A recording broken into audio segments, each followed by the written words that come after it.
Father Enrique Salvo. He is a rector at the St. Patrick's Cathedral in New York City. Also with us is Father Gerald Murray. He's the pastor at St. Joseph's Church, also here in New York City. Father Salvo, I'm going to start with you. Pope Francis was known as the People's Pope. He was famous for riding the bus every day. He stayed true to his humble origins. He didn't wear the famous red shoes that all the other popes have worn. He lived in a modest guest house instead of the luxurious quarters in Vatican City. What do you think his legacy will be? Like you say, Elizabeth, that's a great question, because beginning with his name, he named after Francis of Assisi, who was a saint that gave his life for the poor. And one of his greatest legacies was for all of us to always remember the poorest of the poor, those in society that are shunned or rejected or abandoned, that Christ taught us and showed us with his life to do that. And Pope Francis, very much not only through his words, but by everything he did, he taught us that we must always have compassion and mercy, especially for those in most suffering. Yeah, Father Murray, he left instructions that his tomb should be simple.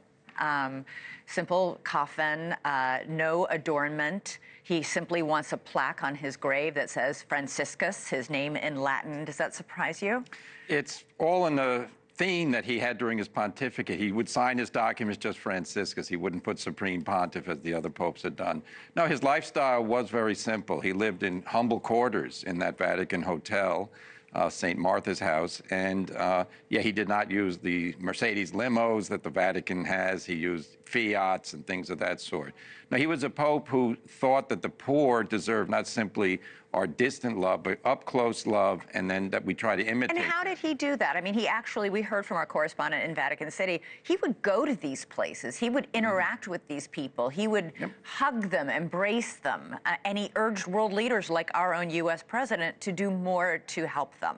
Yes, no, he very much was focused on the people in society who aren't economically blessed, that they deserve a lot of consideration. And yeah, his travels, just on Thursday, he went to see prisoners, as was his custom on Holy Thursday. So he's a pope who, his message was clear.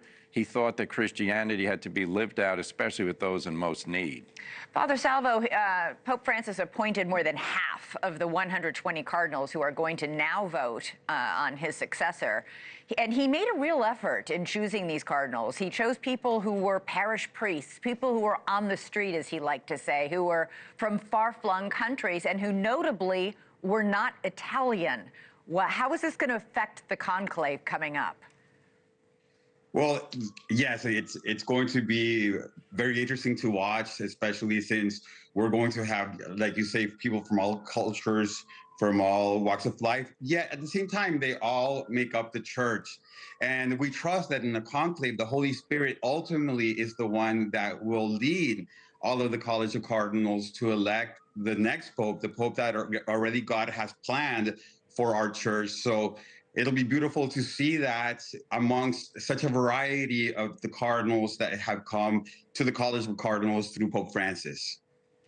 Father Murray, only the cardinals who are under the age of 80 are allowed to vote on who the next pope will be. Why is that rule? That was a rule that Pope Paul VI put into place. And at the time, that was back in the middle 60s, the idea was to minimize the influence of older Italian cardinals. Oh, gee. Yeah, it was a decision that they wanted to have the younger cardinals have the most influence in the election. And that rule was kept by John Paul II and others. The amazing thing is now there are 114 cardinals over the age of 80 and 138 below it. So, you know, 80 is probably too young for the cutoff. Yeah. Because there are a lot of people who are very, I mean, the Pope himself was 88 and he was fully functioning. Although at the end he was that's struggling. True. He was and we'll get to his health in just a second. But they're allowed, the cardinals, once the conclave starts, they have to take a vow of secrecy. They're sealed inside. And they can take up to 4 votes a day. And after each vote, they string together the ballots and burn them. And if they haven't reached a decision on the new pope, they put a chemical so the smoke is black. And we've seen this in conclaves past. People stand in St. Peter's Square, the tension's thick as they wait for the sign of who the next leader of more than 1 billion, with a B, Catholics on planet Earth will be. Yes, no, it's a very rich ceremonial, and the smoke was, in the old days before radio and TV, it was a way you could get the message out fast to the people in the square. People loved it. They'll also ring they're the not going to bells. text people. No, actually, the Cardinals cannot bring their cell phones into the conclave. Everything, all electronics are, in fact, they do an electronic sweep to make sure there are no eavesdropping because, you know, all these modern eavesdropping techniques. Thanks so much for watching. Go to joinnn.com to find NewsNation on your television provider. And don't forget to click the red subscribe button below to get more of NewsNation's fact-driven, unbiased coverage.